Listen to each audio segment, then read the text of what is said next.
नजरों में वो भगवान रहता है, उसी की है लगन मन में, उसी का ध्यान रहता है। बनूं मैं चेरी चरणों की, यही आशा यही इच्छा, मरण हो उनके चरणों में, यही अरमान रहता है।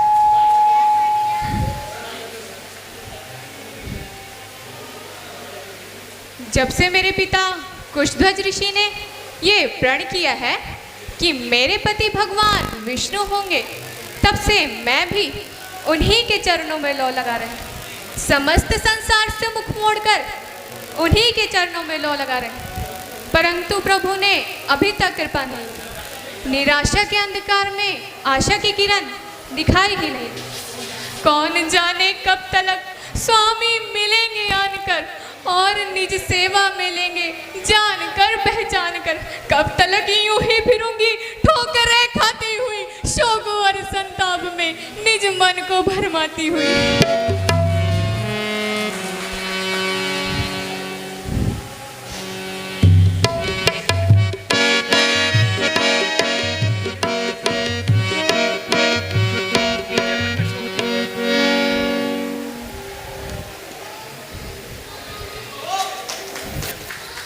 ओहो, निर्जन वन में सोवती ऐसी सुंदर नार, जैसे मोती कीच में चमकत है हर बार। बल खाए छूटी अलग, मुख पर करत विहार, जैसे चंद्र की गोद में खेलत नागकुमार। नहीं नहीं, यह उपमा उचित नहीं।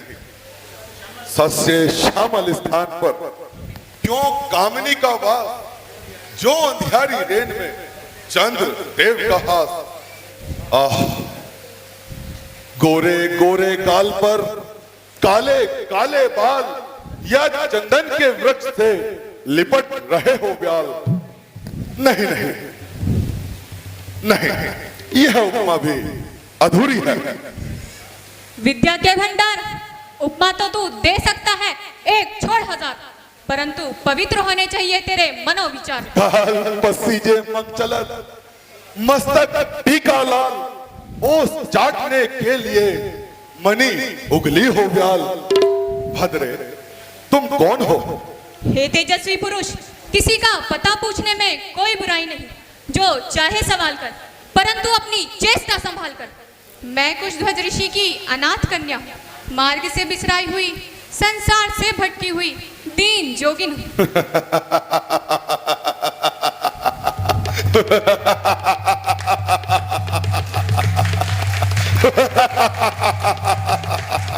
अनाथ और कन्या केवल दो शब्द। सोचता हूं इन शब्दों का अर्थ एक गुजे में है। दरिया बंदो, एक तो कुंवारी और उस पर अनाथ। उत्तर एक और आनंद दो। संभल, संभालो लंकपति संभल, अधिक ना मचल। यह जो खोटे भाव तेरे मन में उभर रहे हैं, यह तेरे चेहरे पे आकर तेरे विरक्त की निंदा कर रहे हैं। यदि तू इन्हें ना दबा सकता तो स्मरण रख, संसार में किसी पर ना काबू पा सकता। मृगनयनी, मैं समझा यह तपस्विनी का वेश तुम्हें लाचार करता है कि तुम कुछ उपदेश करो, परंतु हे रति मूर्ति, यह तुम्हारा काम नहीं, यह तो इन बूढ़े खर्राटों का काम है जो संसार से गए गुजरे हैं। तुम तो यह बतलाओ कि तुमने अपने जीवन के बारे में क्या सोच रखा है। अर्थात वह कौन भाग्यशाली पुरुष होगा जो इस चंद्रमा से अमृत पिएगा, अर्थात इन कोमल अंगों के आलिंगन से जिएगा। यदि सीधे सादे शब्दों में मेरे भावी पति का नाम पूछ लेते तो क्या तेरी पंडिताई घट जाती? यदि इन अश्लील शब्दों से मुझ कवारी कन्या को ना लग जाते तो क्या तेरी अलंकारिक कविता की नाक कट जाती? तो सुन, इस पर भी मैं बतलाती हूँ। अच्युतम केशवम राम नारायण। ओ विष्णु, वो नास्तिक विष्णु। क्या कहा? नास्तिक विष्णु? अरे राक्षस, नापाक, जगदीश्वर विष्णु के प्रति यह दुर्भाग्य। न्योछावर क्रोध पर कुर्बान इन गुस्सों के बोलों पर हुआ यौवन दुबाला, आ गई सुर्खी कपोलों पर। अरे दुष्ट, जिसका नाम लेने से नास्तिकता ठहरने नहीं पाती, उसे नास्तिक कहते हुए तुझे लज्जा नहीं आती? बोली सुंदरी, तुम्हें क्या खबर? शास्त्रों का ज्ञान तो हमें है, आस्तिक और नास्तिक की पहचान हमें है। वेदों के अनुसार पुरुष को केवल एक स्त्री रखने का अधिकार है, परंतु विष्णु प्रकृति और लक्ष्मी दोनों का स्वामी है। अतः वेद विरुद्ध आचरण करने से वह अवश्य नास्तिक है। और तू देव कन्याओं का सतीत्व बिगाड़ने वाला, जल में नहाती स्त्रियों पर पंजे झाड़ने वाला आस्तिक है। मेरा क्या है, मैं चाहे हजारों सत्यानाश करूं, लाखों पाप करूं, क्यों? समरथ को नहीं दोष कुसाई, धुआं करत नहीं रवि बुझाई। इसलिए तू अपनी यौवन अवस्था पर तरस खा। मैं खुद पर दया करूं, यह तो मेरी स्वार्थ परायणता होगी। उचित है कि मैं तुझ पर उपकार करूं। मुझ पर उपकार? वह क्या? जले हुए दिल से श्राप देकर तुझे भस्म करूं, शार करूं, ताकि तेरे जीवन का क्रम ही टूट जाए और तू नित्य के पापों से छूट जाए। जले पर्वत सा दिल मेरा, तो हो जल कर दुखी पर्वत, सती की आह से पर्वत बने ज्वाला मुखी पर्वत। मैं मानता हूं कि तुझ में पवित्र तपोबल द्वारा शत्रु को भस्म कर देने की अपार शक्ति है, परंतु इस शक्ति का उत्तम उपयोग कर अपने क्रोध को जला और प्रसन्न होकर मेरे साथ राजमहलों का सुख हो। राजमहलों का सुख बकता क्या है? होगा ऋषि सुता का जीवन मरण कुटी पर, सोने की तेरी लंका वारु परन कुटी पर। इसमें क्या संदेह, हरदम विराजते हो जब ये चरण कुटी पर, सोने की लाख लंका वारु परन कुटी पर। परंतु इस बात पर भी तो ध्यान दे, लावण्य ज्योति, ये मुख चंद्रकांति, सौंदर्य शोभा और ये उठती जवानी है वृक्ष छाया, ये जल है नदी का, रुकती नहीं है जिसकी रवानी। जाती रही तो बस क्या चलेगा, आशा नहीं है फिर हाथ आनी। हे रूप देवी, तू चल साथ मेरे, मैं पूजा करूंगा भर जिंदगी। मंदोदरी को दिल से भुलाया, रानी तुम्हारी है मुख्य रानी।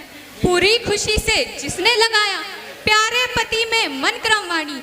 मेरे लिए जो उसको बिसारा, विश्वास खोया अपनी जवानी।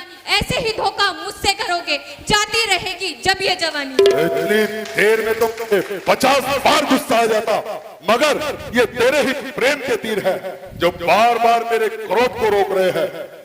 इतनी देर में तो कोई दूसरा लाख बार शर्मा जाता, परंतु ये तेरे ही कठोर वाक्य हैं जो मेरे पवित्र हृदय में छुरियां भोंक रहे हैं। उठाकर तुझको रख लेता अभी अपने गुब्बारे में जबरदस्ती, मगर अच्छी नहीं चाहत के बारे में।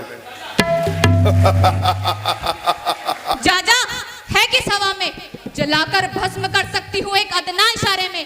परंतु मैं श्राप देती हूँ तो रहती हूँ खिसारे में, क्योंकि मैंने बड़ी शांति से तप किया है। यदि मुझे क्रोध आएगा तो व्यर्थ में मेरे तप का पुण्य और आत्मिक बल घट जाएगा। बलों से तू लाख दुष्ट और क्रूर सही, परंतु तुझे जीतने की अपेक्षा में मुझे अपने क्रोध को जीतना मंजूर है। शांत शांत निर्भय बाला शांत, क्रोध करती हो और क्रोध को जीतना जीतना पुकारती हो, जहर खाकर जहर उतारती हो। मैंने कह दिया कि यदि मैं विष्णु और विष्णु लोक को जड़ मूल से उखाड़ कर समुद्र में डुबो दूं और तेरी हवाई आशाओं को जड़ से खो दूं, तब तो तू मुझे अंगीकार करेगी? कदापि नहीं। जिस तरह ऋषि सुता तुझे इस समय धिक्कार रही है, तब भी उसी तरह धिक्कारेगी। कड़े अल्फाज